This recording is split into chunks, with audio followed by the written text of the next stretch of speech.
که د زړه وي د کعبې د جوړولو که د زړه وي د کعبې د جوړولو د بېوسه انسان زړه جوړ که کعبه ده. ګرانو محترمو ورونو خویندو، السلام علیکم ورحمت الله وبرکاته. لکه څرنګه چې تاسو ته معلومه ده چې تقریبا ټوله نړۍ کې د کرونا د وایرس وبا خوره شوې ده.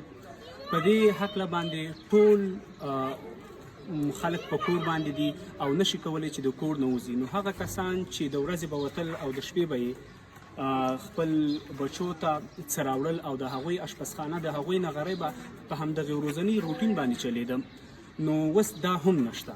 په همدې خاطر باندې مونږ هغه با احساسه دوستانو سره رابطه وکړه چې د کومو اقتصادي وضعیت ښه نو د دې په بنیاد باندې مونږ سره کومک وکړه او مونږ نن د 20 کورنو ته خوراکي توکي چمتو کړل او دغه د ویش په حالات کې. که غواړئ د انسانیت زړه وګټئ، که غواړئ د بېوسلو سره مرسته کومک وکړئ، نو د فور د سیک اف الله فاونډیشن سره خدمت وکړئ تر څو پورې هغه مستحقینو ته ستاسو خیرات، صدقه او زکات ورسیږي کومې چې تر ټولو زیات مستحق دي. فور د سیک اف الله دا زموږ فاونډیشن ده چې صرف د الله د رضا لپاره او د انسانیت، اسلامیت او اخلاقیت د وجې نه د انسانیت سره کومک کوي. والسلام.